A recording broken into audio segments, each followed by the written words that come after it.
Vayamos, pues, al principio el grupo étnico de los Callahuayas de Bolivia ha generado un inusitado interés histórico y etnográfico por parte de los especialistas en las últimas décadas, Bastien, 1986 y 1996. Fernández Juárez, 1998. Girault, 1987 y 1989. Quesel, 1993. Oblitas, 1969 y 1978. Otero, 1951. Paredes, 1976. Ramaboldo, 1988. Rossing, 1990, 1991, 1992, 1993, 1995, 1996A, 1996B, 2008A y 2008B. Saignes, 1983. Bulpiani, 2012.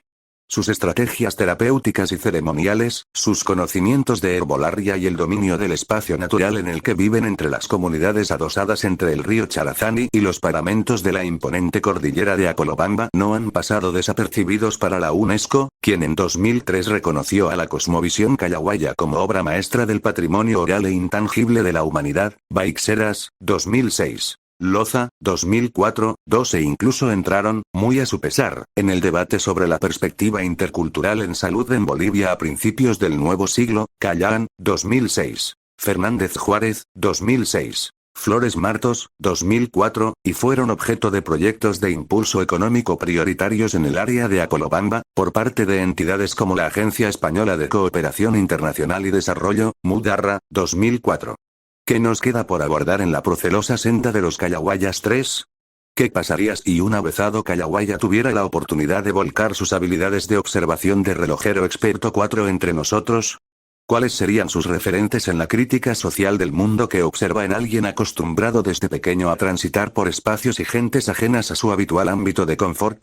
Es sin duda la experiencia soñada para cualquier antropólogo, intercambiar siquiera durante un tiempo los roles habituales con respecto a sus informantes clave y convertirse, a sí mismo, en informante de los informantes, si se permite la expresión. Este es el relato etnográfico de una experiencia que me resultó provocadora y que con el paso de los años se convierte en una recidiva intelectual que he tenido que dar forma de artículo, casi por cuestión de necesidad, puesto que cada año académico se expresa de forma nítida en mi mente al abrir el curso de antropología social. Buenos días, soy maestro Callahuaya, originario de Chajaya, mis padres me enseñaron. Un seminario de medicinas indígenas fue la Casa de América de Madrid la que propició la experiencia en noviembre de 1996 al invitarme a colaborar en un curso sobre medicinas indígenas, bajo la dirección de Manuel Gutiérrez Estevez. Pude participar en el seminario acompañado de un miembro del grupo étnico Callahuaya amigo mío, Germán Villa, con quien había recorrido el camino hacia el Valle de Charazani en alguna ocasión y con quien me encontraba en ese momento trabajando en el Alto de la Paz. Germán demostraba una destreza especial en el tratamiento de las enfermedades, el diagnóstico con hojas de coca y la realización de ofrendas rituales.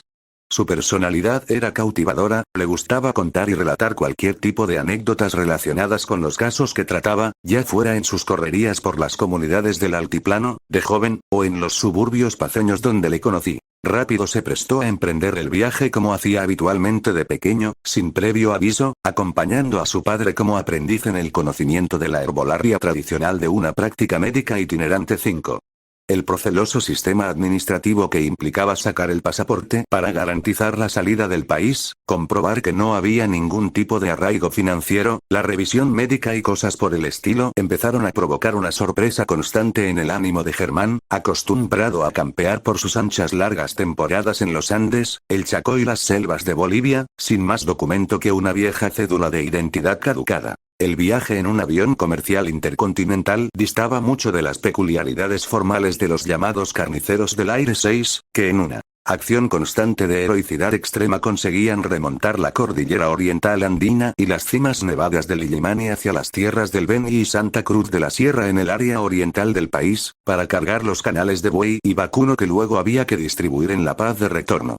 Esa era la experiencia de vuelo que Germán tenía en alguna de sus iniciativas terapéuticas como maestro Callahuaya en las tierras del oriente boliviano.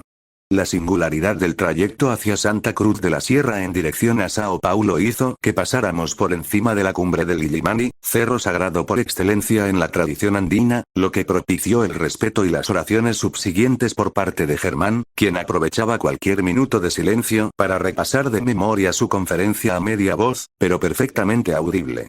Los consejos de la azafata, aeromoza, sobre las medidas de seguridad del avión provocaron un particular interés en Germán, quien pensaba que ese baile disciplinado al amparo de la voz en off que se escuchaba se debía a la seducción que provocaba su persona, lo cual dibujaba una pícara sonrisa por debajo de su bigote cada vez que la azafata se acercaba.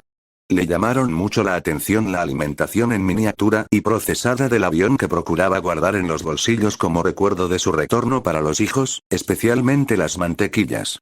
Su interés por las bebidas que nos ofrecía la azafata cambió sustancialmente cuando le comenté que estaban incluidos en el precio del billete, solicitando 3 cervezas a la vez. El baño resultó un asunto complejo de dilucidar, sobre todo la necesidad de mantener cerrada la puerta 7. Mi celo en la salvaguarda del cerrojo del baño llamó la atención no solo de Germán, sino de la fila de pasajeros que compartíamos el espacio. Lo del lavamanos y el agua, así como el cubo de los desperdicios, no pareció convencer a Germán, persuadido como estaba de que si accionaba mal los indicadores del agua podría perjudicar la seguridad del avión. Solo aguas menores, no sea que nos vayamos al carajo, sentenció. Germán viajaba con su habitual terno callahuaya. Chaqueta, pantalón a juego y sombrero tipo gángster. Obviamente, el celo por la higiene, algo cultural que se educa y se aprende, estaba ausente de las posibilidades reales de Germán y su casa en el Alto de la Paz. La incomodidad de los duros zapatos que llevaba propiciaba la necesidad de descalzarse, que hicimos los dos, configurando un aroma peculiar en nuestro espacio, felizmente no compartido por muchos compañeros de viaje que decidieron alternarse más al fondo del aparato, dado que el avión iba medio vacío por las fechas poco propicias. Madrid. Entre el desperdicio y el vértigo, la llegada al aeropuerto de Madrid-Barajas tan solo le produjo una sensación apreciable cuando rescató su pequeña maleta, a la manera de bulto, de la cinta transportadora y al enseñar su billete ante la inquisitiva mirada de la policía con el ceño fruncido y escrutando de una forma poco cortés el billete de retorno a La Paz, por más que llevara a la vista los permisos y las cartas explicativas del propio director del seminario. Germán se empeñaba en saludar de manera cordial al adusto policía, buscando una empatía fácil en Bolivia, pero tremendamente inoportuna en el ámbito migratorio de la España de los 90. Señor policía, soy Germán Villa, maestro callahuaya. Una vez que el policía selló el visado provisional, me llevé a Germán hacia la salida, contrariado como estaba por la frialdad profesional de la gente, incomprensible desde su perspectiva en un ámbito donde los afectos y sus expresiones son contemplados como inapropiados. Madrid le pareció una ciudad sobredimensionada, sin gente suficiente en las calles, que le parecían, al menos las arterias principales, un gasto inútil, semivacías, acostumbrado a las zonas populares de La Paz y a las barriadas del Alto Villa Victoria, donde vive con su familia 8. Cuando entramos en el metro, sus ojos y su cabeza adoptaron una expresión conciliadora bajo tierra, considerando que era así, bajo tierra, como se dinamizaba la vida madrileña en esos oscuros túneles que asociaba con ríos subterráneos 9. La observación más nítida de la sorpresa que le produjo Madrid fue, sin duda, el Hotel Suecia, al lado de la Gran Vía y el Círculo de Bellas Artes, donde nos alojó la Casa de América. Caben 3, sentenció sin titubear al comprobar el tamaño de la habitación y de la cama de matrimonio que le habían reservado 10. En el hall del hotel, mientras realizábamos el registro en recepción, observaba con deleite la puerta que se abría sola al acercarnos bajo la sensible respuesta de la célula fotoeléctrica, haciendo varias tentativas falsas de entrar mientras la puerta se abría y cerraba a su antojo. La máquina expendedora de tabaco, que daba las gracias tras servir un paquete, mereció una sonrisa cómica y complácida por su parte. Pasamos una pequeña desazón en el ascensor, al separarnos una turba de turistas, que entraban sin muchas contemplaciones, y tras el apuro y ya dentro de la habitación, su avezado ojo de relojero reparó en los complementos del baño y en el bidé que asumió se trataba del lugar donde la mujer debía hacer baño. Después de una breve explicación con el gorro de la ducha en la cabeza, comprendió que no era el lugar apropiado para hacer el baño, y rápidamente encendió la televisión, que tuvo conectada toda la noche, según supimos al día siguiente. En el metro madrileño pasamos por la estación de Sevilla, que rápidamente identificó con la visita que hizo su padre invitado a la Exposición Universal de Sevilla del año 1992, aunque fuera un fracaso 11. El seminario específico sobre medicinas indígenas que se desarrolló en la Casa de América de Madrid contó con varios antropólogos expertos en sus respectivas áreas culturales, con mi amigo el maestro Callahuaya y con otro líder indígena mexicano que pudo invitar el profesor Pedro Pitauch. Sospecho que Germán se aburrió bastante en el desarrollo de las sesiones del taller, reflexionando sobre las consideraciones del concepto de ser humano, la representatividad corporal, las aflicciones y sus metáforas o los síndromes de filiación cultural. Germán agachaba la cabeza y bostezaba sin ambajes. Pero, cuando llegó el día de su conferencia, todo cambió. Se encontraba visiblemente inquieto, nervioso, preocupado por su castellano 12, seguro de que se iba a trabar en pleno discurso. El encerado de su hija pequeña le ayudó a recordar su célebre encabezamiento. Soy Germán Vilá, natural de Chajaya, soy maestro Callahuaya, mis padres me enseñaron. Una vez liberado del encabezamiento en la presentación, Germán soltó amarras en su manera de aflorar sus recuerdos. En cuanto olvidó el recurso escrito del encerado, su capacidad de expresión apelando a los conocimientos orales de su memoria se apoderó de su discurso y de todos nosotros 13. Toda la audiencia y la mesa académica estábamos atónitos con el relato de su vida como maestro Callahuaya. Tanto fue así, que el presidente de la mesa me hizo un gesto para que transmitiera a Germán que debía terminar su relato. El tiempo había volado en alguien acostumbrado a relatar vidas y curar aflicciones. Estaba radiante con el fuerte aplauso que la audiencia le concedió al terminar su presentación. El público que llenaba la sala amplió la presentación de Germán con varias preguntas y algunos representantes de ONG vinculadas con las atenciones sanitarias, así como representantes de alguna farmacéutica, buscaron a Germán al finalizar la jornada, atraídos al seminario por la publicidad de la entrevista que con éxito evidente protagonizó en Antena 3 Televisión 14. Chanchos y adobes en el Madrid de los Austrias. Finalizado el seminario, aprovechamos un rato para dar un paseo por el Madrid de los Austrias y la zona del centro. En los bares de la Cava Baja le llamaron mucho la atención los jamones que colgaban del techo facilitando su desgrase. Aquel olor único que los españoles acomodamos en nuestra memoria como algo apoteósico, casi le hace vomitar. La pata del chancho 15, como denominaba Germán al jamón, era identificada, según sus categorías gastronómicas, con carne cruda, 16 y constituía una de las razones que esgrimía para justificar nuestra flojera al trabajo en las tierras del altiplano. Lo que no podía imaginar Germán es que iba a encontrarse de nuevo con la pata del chancho en el sector de lencería del Corte Inglés. Para el retorno a Bolivia debíamos hacer algunas compras, y entramos en el Corte Inglés de la calle Preciados.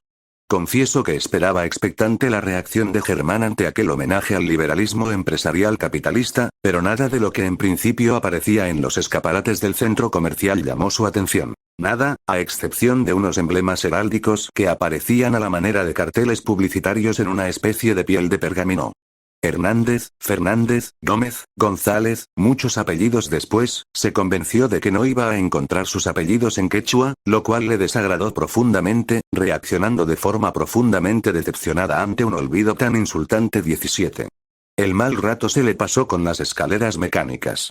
No recordaba desde mi época infantil de niño de provincias, cuando visitaba a mis parientes madrileños procedente de Palencia, el regocijo, la sorpresa y el placer delirante que me provocaban las escaleras mecánicas, idéntico al que vi reflejado en los ojos y en las expresiones corporales de Germán, bailoteando en difícil equilibrio, como bote embestido por el oleaje. En la sección de lencería su cara cambió de color. Aquí también la pata del chancho. Su observación se refería a esos apéndices pediculares de maniquíes que, cubiertos con medias y lencería variada, apuntan al cielo del establecimiento y al corazón de nuestras fantasías varoniles inconfesables. Ahí estaba la pata del chancho, adquiriendo un formato novedoso, inimaginable apenas unos segundos atrás. Pensé, no sin rubor, en ese marcado paralelismo formal que Germán había esbozado entre las delicias gastronómicas y otras de diferente naturaleza en las que no puedo entrometerme ahora.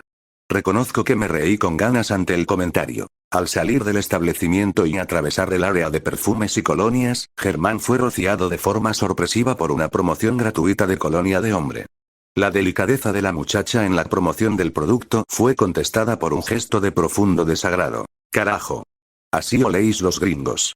El comentario tuvo efectos narcóticos para mí, quizá motivado igualmente por el pesado regusto de la colonia en mis fosas nasales a la manera de sustancia psicoactiva, y vinieron de golpe, de una forma materialmente sensible, los olores extremos del altiplano, sobre todo aquellos acre procedentes del sudor acumulado en los autobuses repletos de gente correteando hacia las comunidades aymara de la zona lacustre, por los caminos que serpentean polvorientos, los olores de las comidas y, cómo no, la inefable humacaya, aquel tubérculo alargado que conserva sus propiedades nutritivas gracias a la inmersión de que es objeto durante semanas en agua. El problema radica en que esa humedad acumulada produce en el alimento un olor peculiar, que me recordaba de forma indiscutible al característico olor a pies. Cometí el error de comentarlo a la familia con la que vivía, y todos asintieron de forma unánime, como si lo hubieran preparado ex profeso. Sí, pero a los tuyos. Confieso que encajé el golpe a duras penas y me hizo pensar en esa contundente dictadura de los sentidos, que todos ellos parecen delimitar en estrambótica armonía un contexto cultural específico que necesitamos para la convivencia, pero que nos dificulta, de forma extrema, aproximarnos a otras realidades ajenas. Germán argumentaba que nuestro olor, a gringo, igualmente era atribuible a nuestras pautas alimenticias, lo que contribuía a dar forma y sentido a esa penosa figura que protagonizamos los extranjeros que zombiceamos por los terruños del altiplano antes de que nuestro cuerpo se adapte a la altura, con una artera expresión de insufrible incapacidad. 18. De vuelta en el metro coincidimos, en aquellas fechas de noviembre coetáneas con la onomástica de la muerte del dictador 19, cuando todavía en la España de los 90 daba lugar a manifestaciones de nostálgicos, con algunos muchachos imbuidos de la moda ultraderechista. Reconozco que imaginé a Germán recomendándoles algún remedio casero contra la alopecia. 20. Germán preguntaba y preguntaba sin desmayo, todo azuzaba sus sentidos e interpelaba a su curiosidad. La enormidad del antiguo edificio del Ministerio del Aire, en el barrio de Moncloa, que identificó sin ambajes con la casa del presidente. Las prostitutas de la calle Ballesta. Los requerimientos medicinales de las plantas de El Retiro. Los sin hogar entre cartones de la Latina, era como redescubrir una ciudad ajena, un mapa cognitivo diseñado por el ojo agudo de Germán y su observación precisa, minuciosa, incapaz de admitir eventualidades como el desempleo o la primacía de los papeles frente a las necesidades humanas en el caso de la emigración. Puedo vivir en España de chanchero 21 o haciendo adobes, me confesaba convencido. Esos deben ser jairas, comentaba señalando a un grupo de indigentes del barrio de la Latina. Jaira, flojo, justifica la pereza como causa de pobreza y mendicidad en los Andes. Germán insistía en su capacidad para vivir en España cuidando chanchos o elaborando adobes para los edificios. La lógica le acompañaba en sus observaciones sobre los chanchos, con tanta pata de chancho en los locales de comida y sus formas replicantes en otros servicios de consumo. Difícil hacerle entender la condición imprescindible de cumplimentar los papeles para ajustar legalmente su presencia en España, de igual forma que el descarado policía en Barajas le repetía apremiante que le mostrara su billete de regreso a Bolivia. Difícil transigir con maneras de antipatía tales muy alejadas del mantra de Germán. Soy maestro callahuaya, mis padres me enseñaron.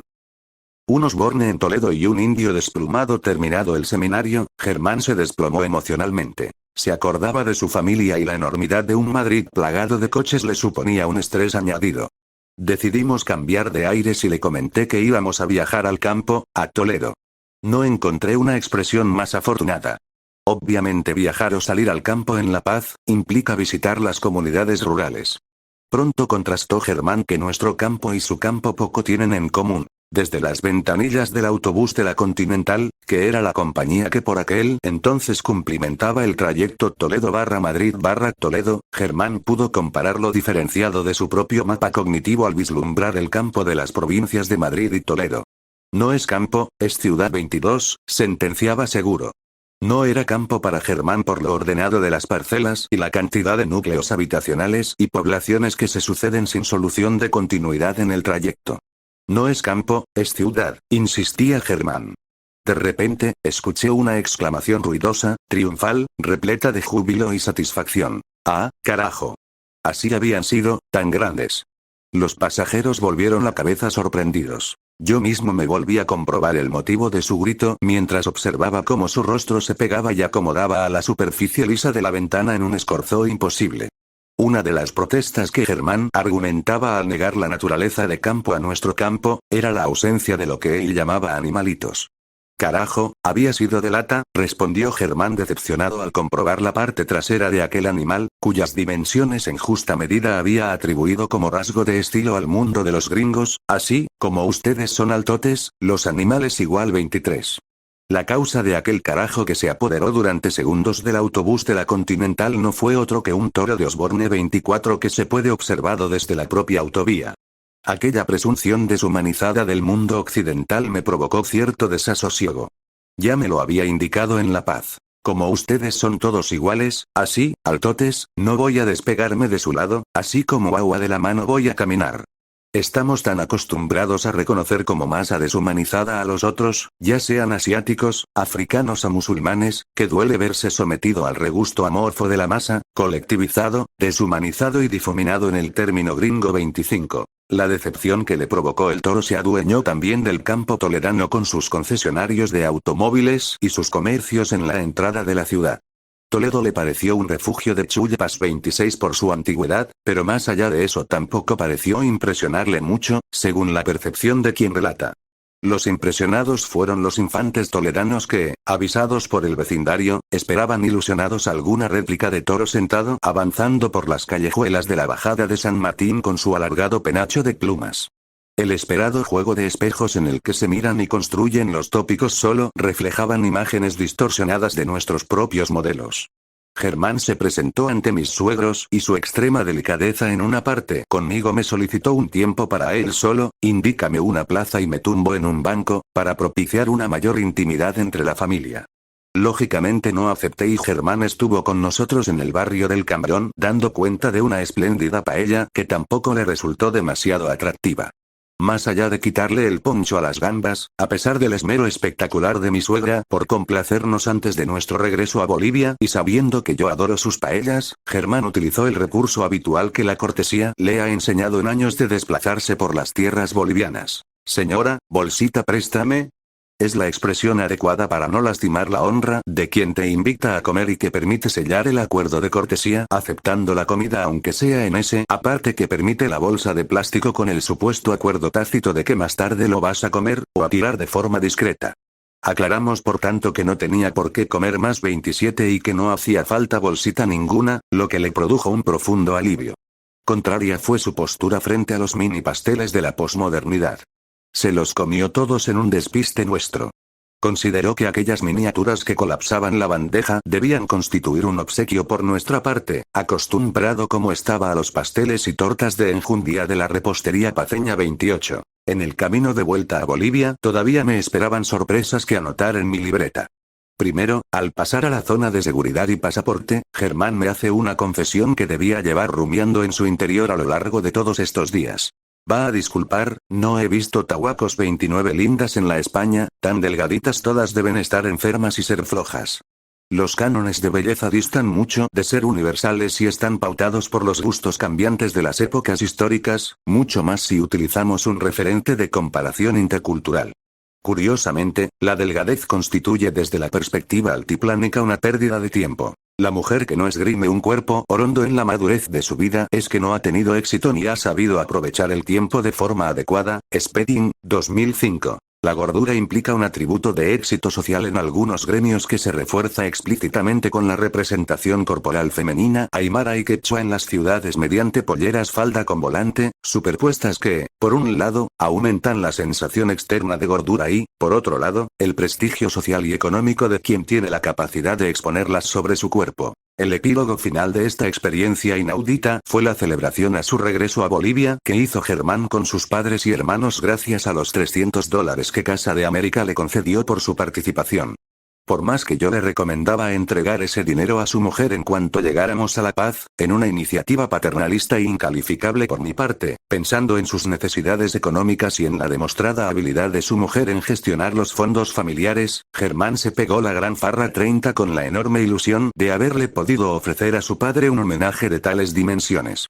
Me dijo que como acabaron todos borrachos le robaron el dinero sobrante, pero no le importó por el orgullo que su padre había sentido por él ante aquel agasajo por parte de su hijo que había regresado de España. Conclusiones.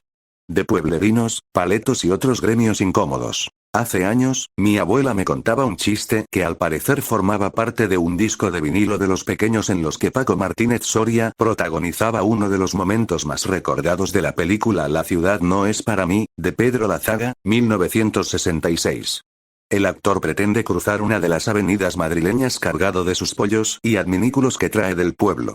El guardia le insiste en que está colorado y que debe cruzar cuando esté verde, a lo que responde el actor verde: negro estoy de verle a usted. Mi abuela se partía de la risa recordándome una y otra vez aquella escena. En antropología, si atendemos a nuestra conducta, los etnógrafos solemos estar bastante próximos al llamado paleto, por nuestras habituales incapacidades sociales en el trabajo de campo, circunstancia que ha constituido un verdadero género literario y folclórico en otros tiempos, tanto en la literatura de trabajo de campo como en otras especialidades. Barley, 1989. Pedrosa, 2008. Si bien podemos estar tentados de relacionar la perspectiva crítica de Germán sobre nuestra sociedad con el género del pueblerino o el provinciano, hay matices importantes que considerar. Normalmente, el pueblerino comparte referentes nacionales con el ámbito donde se le califica como tal, como es el caso del rústico que encarna, de forma entrañable, el propio Paco Martínez Soria, aunque todo su mapa cognitivo sea diferente al existente en el ámbito urbanita que le descalifica. Germán y sus observaciones se acercan a la crítica mordaz de Tiavi de Tiabea, 1987, en aquella genial obra, Los Papalagi, sin entrar en más polémicas que le acompañan 31. En este sentido, las revelaciones de Germán se aproximan al género de las narrativas indígenas o aborígenes sobre el mundo occidental, de lo que tenemos algunos cualificados ejemplos recientes, no exentos en ocasiones del lamentable escaparate público de las audiencias televisivas 32. Lo que Germán hace es someter a sus propios referentes cognitivos a contraste frente a lo que ve de reseñable o significativo en nuestras propias formas de vida. Los malentendidos en torno a las manifestaciones culturales de otros pueblos siguen siendo una rica senda de interpretación y análisis en clave antropológica. Todorov, 1987. Pero esos malentendidos no los protagoniza el analista, en este caso Germán, sino los nativos, que son los que responden con comicidad, desesperación o displicencia ante sus comentarios, que sin embargo resultan coherentes y razonables desde la perspectiva exógena y distante del observador. Esto es quizá lo que nos incomoda. La apariencia cómica, patética, incongruente, de algunas de nuestras formas de comportamiento, en cuanto alguien ajeno a ellas tiene la posibilidad de someterlas a crítica. Lo difícil que nos resulta explicar lo que nos parece evidente tratando de salir airosos. ¿Cómo justificar, por ejemplo, el peso superior otorgado a la burocracia, al papeleo, frente a la solidaridad y las necesidades humanas en contextos de desahucio, migración o pobreza, y encima pretender su lógica? Ginsburg, 2027, en su ensayo sobre el extrañamiento, siguiendo a los clásicos como Montaigne, señala: comprender menos, ser ingenuo, quedarse estupefacto, son reacciones que pueden llevarnos a ver más, a alcanzar algo más profundo, más cercano a la naturaleza.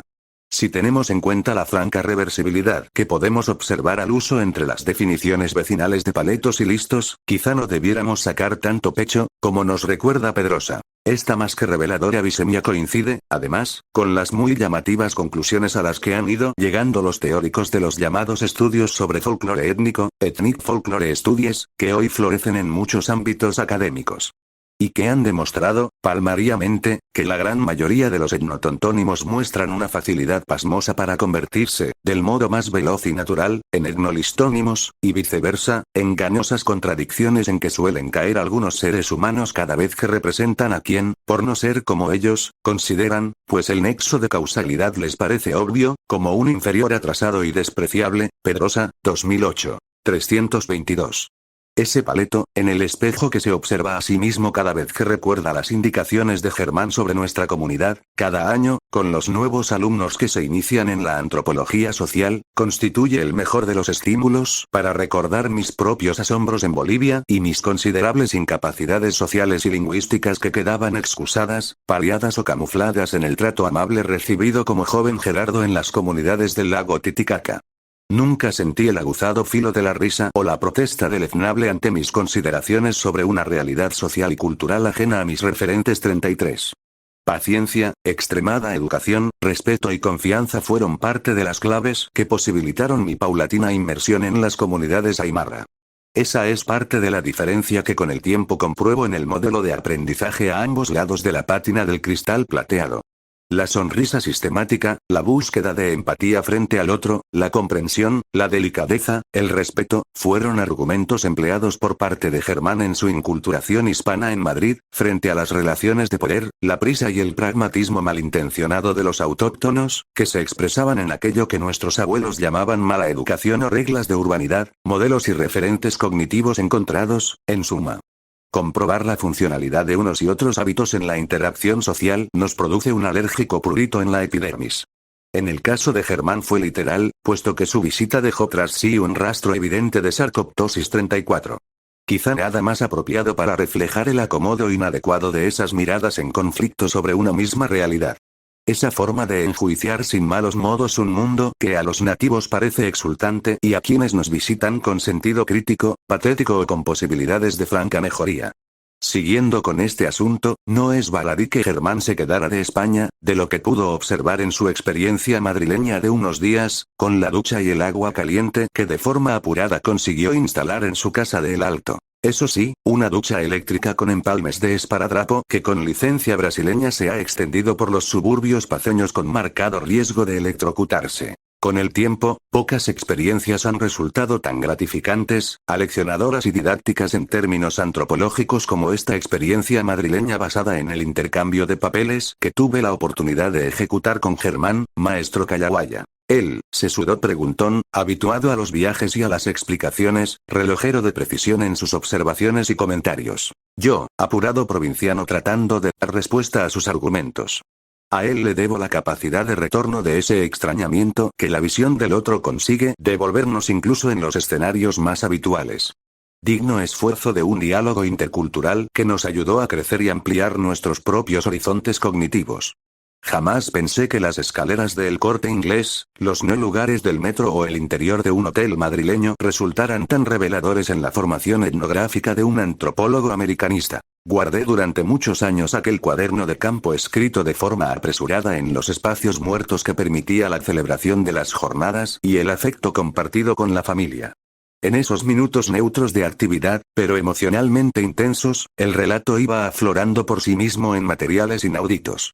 En servilletas de bar, como había escuchado en mi época de estudiante, y en otras superficies cuya teleología no era soportar un relato escrito, fui dando sentido a algo cuya naturaleza desconocía, o lo hizo Germán a través de mí, de una manera vehemente y poliédrica, pues ese es el sentido de una autoetnografía o, quizá, de todas aquellas que terminan convergiendo en el relato, un relato madrileño en este caso, empapado de los tonos rosáceos que el sol provoca en su ocaso durante el invierno en las nieves de la Camaní 35, cordillera de Acolobamba, cumbres sagradas de los Callahuaya.